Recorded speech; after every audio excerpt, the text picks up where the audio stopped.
Bom, o que eu vou contar são as histórias que minha mãe contava sobre os antepassados dela. Não tem precisão de data e nem de lugar, porque diz que quem conta um conto aumenta um ponto. Eu não vou aumentar, mas como já foi contada para minha mãe e da minha mãe para mim, talvez algumas coisas não sejam verdadeiras. Sempre há alguma distorção. Sempre há alguma distorção. Bom, do lado Varela, da nossa família, o mais antigo que eu conheço é do Agostinho Varela e sua mulher Teresa. Eles moravam em Lisboa. Ele tinha um emprego muito bom, vivia muito bem, com a esposa e as duas filhas, Lísia e... Como é o nome da outra? Localizei. Era Lísia e a irmã da Lísia era Maria do Pilar. Era Reinado em Portugal. Ele era engenheiro, especialista em pontes e viadutos. Mas o que eu sei é que ele era republicano. Então, só para posicionar, esse Agostinho Varela, ele seria o avô da Nice, ou seja, o seu bisavô, o meu tataravô seria? Isso, meu bisavô.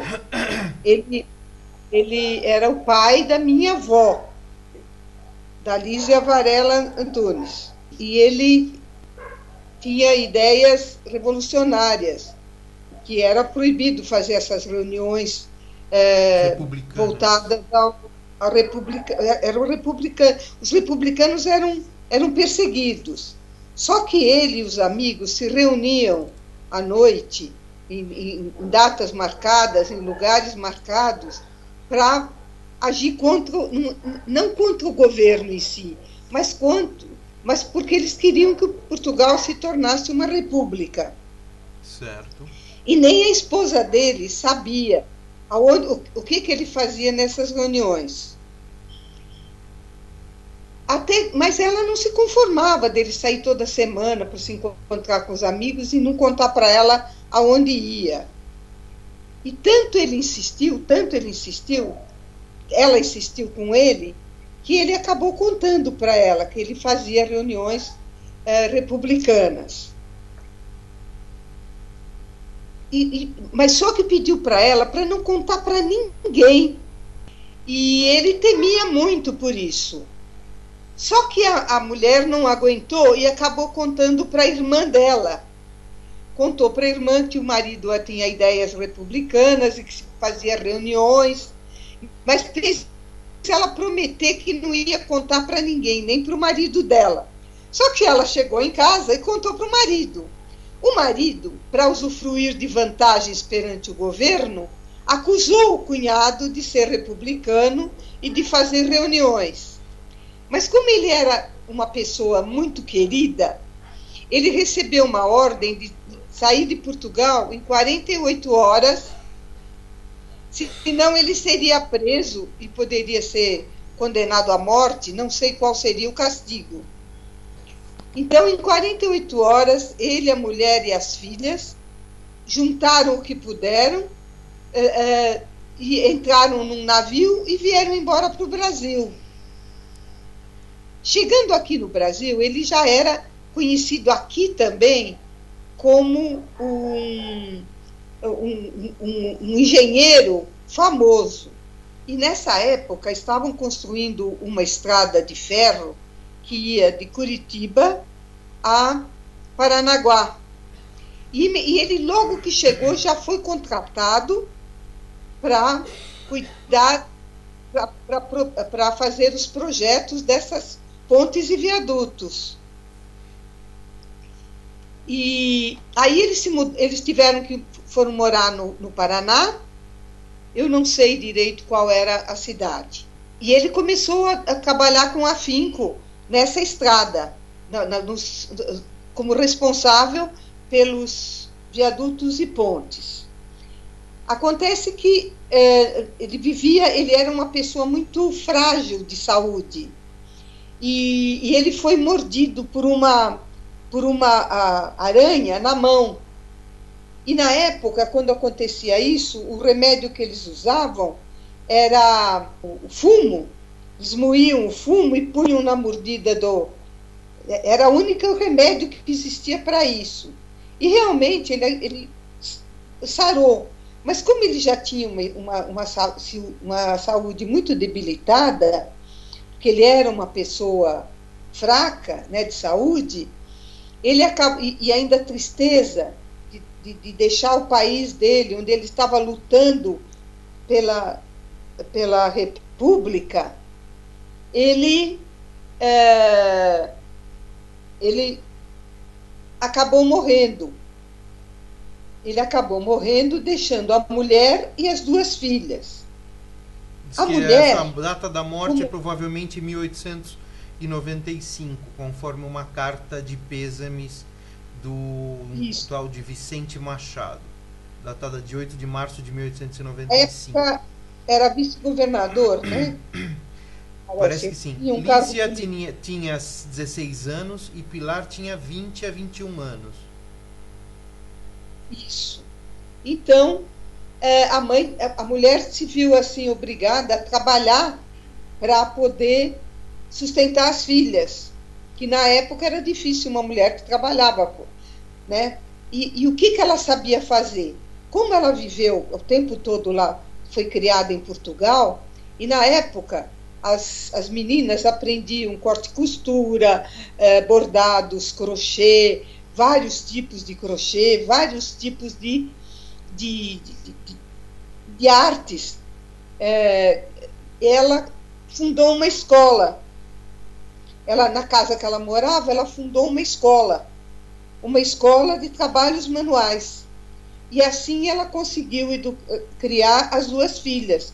Então, a mais velha é que namorava o Manuel Antunes. Ficaram noivos, estavam para se casar, mas ela acabou morrendo. Como ele frequentava a casa, a menina, a mais nova, na época tinha 10 anos, provavelmente por volta disso, e ele brincava com ela e dizia: eu vou esperar você crescer e vou casar com você. E ele sempre brincava assim. E realmente ele não teve outra namorada depois que morreu a noiva.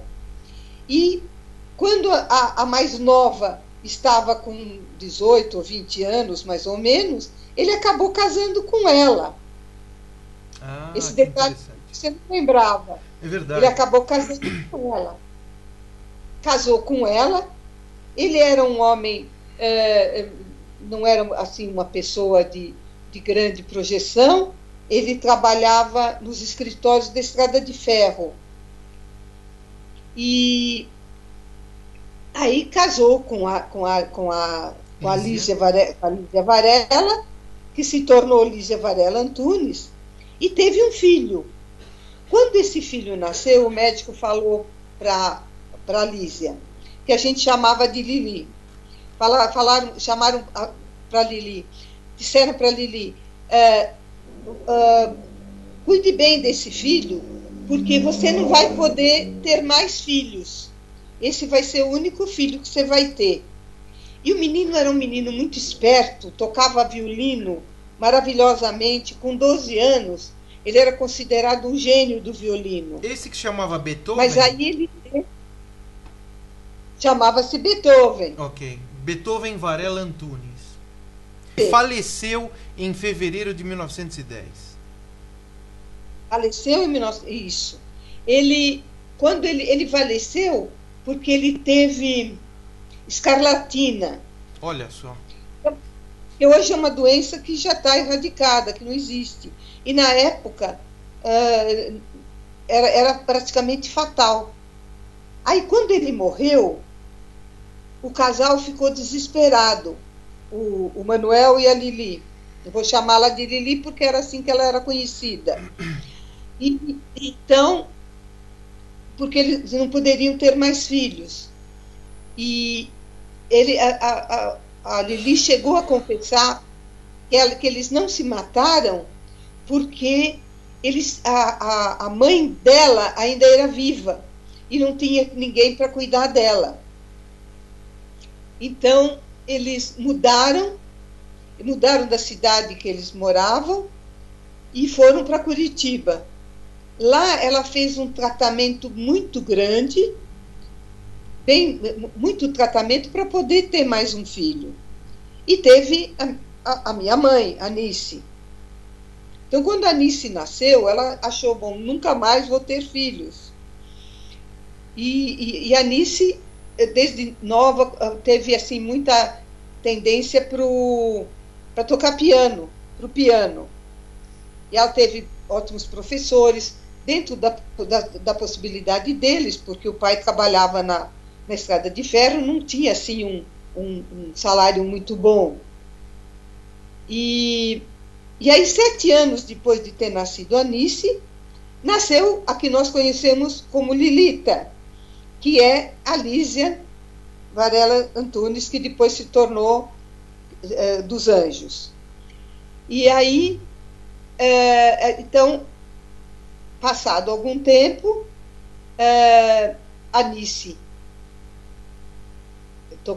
tocava piano muito bem. Quando tinha 17 anos, numa procissão de Sexta-feira Santa, ela conheceu o Luiz Tierno.